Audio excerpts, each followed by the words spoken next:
indodelana nanto indoda amanyala okugcina ke lawo nisibangela ubuphezwe nisibangela inkinga zokugcina nalomgodoyo usomizi nalomgodoyo usomizi yabo lo somizi qoqa isizwe sakho uphume nasona eSouth Africa sizomcwasa bukhoma ke manje ke sizomcwasa bukhoma weyitabani wezinja wemgodoyi usithi Goluva ethu imvunulo iyo yonke into igugu la kwaZulu jikelele lo mgodoyi wesitabani asifune ngisho inhlawulo kodwa simfisela nje ke ubhubhane ukuthi azokwazi ukuthi ke lesi sitabani sithatha imvunulo iphelele kwaZulu inja nje lento edeserve ukuboshwa udeserve ukuboshwa ngoba phela sekwayizwe eliboshwayo noma kuthiwe ukuxoxa naye ngoba awukwazi ukuthatha imvunulo yamakhosi imvunulo yesilo noma kuthiwa namalini iphelele yonke njobo injalo especially thina ke kwaZulu angazikele kwaXhosa nasemampondweni ngoba ngibone nomnye sitabani lesi sinye sifaka imvunulo yamampondo namaXhosa angazike mhlawumbe noma lona into abayijwayele nabo sebamukela cha thina la kwaZulu lutho ke ngeke simukele boyilwela nabo ukuthi ke ukuthi ke bakubona ukuthi ku wrong kodwa lakithi 100% wrong akungingizwa akucatshangwa sesithule kwanela manje hambani nekulumeni wena nikhompozele yena imvunulo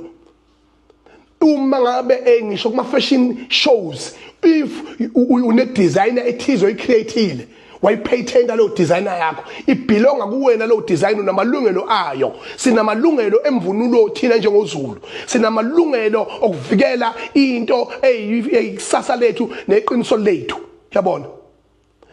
nanjengoShembe njengoba uShembe khona nje ngeke ayivumele ukuthi kutholakale umNazaretha umuntu evunule wayesefaka umNazaretha bese enza noma yini avunule ngemvunulo kaShembe bese enza noma yini ewuhlobonga newucindezela phansi isikompilo lenkolo yakwaShembe ngeke amaNazaretha ayivumele leyo nto nathi ke siwuZulu sithi ngeke sivumeke leyo nto itabani kade zasiqala kade lemsuni ezinja itabani ekwazi ukuthi zithatha imvunulo yethu manje yabona manje besithule sibekezele yabona mangabe senikhwelana ngayo ke manje ke nithatha imqhele amayaka yako umqhele nezingwe neinsimba zakithi nameve bubesi niyokhwelana ngawo indodelana nanto indoda amanyala okugcina ke lawo nisibangela ubuphezwe nisibangela inkinga zokugcina nalomgodoyo usomizi nalomgodoyo usomizi yabo lo somizi qoqa isizwe sakho uphume nasona eSouth Africa phuma naso la eSouth Africa isizwe sakho asangidingi la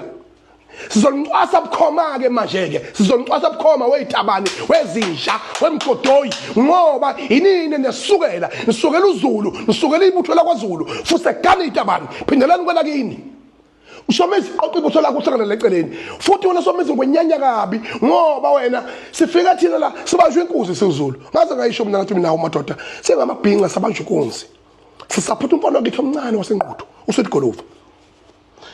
samsupporta esehlathini engazi ukuthi samsupporta ngawo yonke indlela sikhipha amangwefu waphuma umfana thema iphuma wahlangabezwa wena egedeni kanti ungamfuni uzomfundisa amanyala ubutabani kuma nje umpala usempala ukuthi siyambuka nje sambona yena uthi insizwe kodwa sesiyamgabaza ngoba ugolwe uwe emsunu entsha Somizi ugolwe uwe umgoneleni ingane yethu ngoba nina yonke into ephilayo la kwaZulu ephilayo nigijima niyaqavuna prenuthi bethu niyayitapela ezinye lapha nambe isineka lapha kodwa sinesipofu leseligoli esigcolela kuba TikTok ngeke sibuke nje ukuthi sitabani lesi sizeza sikade sakwaZulu sizibhale ngisho igaba laso ngoZulu lomgodoyi lo sikhathele inina yonke into sizakhela yona iphile thina la njengamabhinqa njengoZulu niyayithatha nina ngoba nakho niyabona ukuthi somkhumbi wempi ongaphazamiseki niyayithatha yonke lento nina niyenze yini ngiyanitshela mina